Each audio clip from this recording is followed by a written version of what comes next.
Melīna, tev spīd kādreiz arī kārtīgas sievietes loma? Es ceru, ka tas ir pateicoties tam, ka es izskatos jaunāk par savu vecumu, tāpēc man vēl dod spēlēt šādas lomas, bet jāizbauda ir, kamēr var, jo kādā brīdī sāksies visas nopietnās mātes lomas un viss, tāpēc jāpriecājās. Var parādīt kādu tev augšķiņu?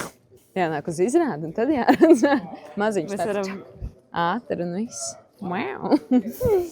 Vai šī ir bijusi tāda trakākā loma ar tādu lielāku atkailināšanos, vai tu esi arī vēl plikāk skraidījis pa skatuvi? Man liekas, ka seriālos ir bijis filmēšanās, jā, par izrādi.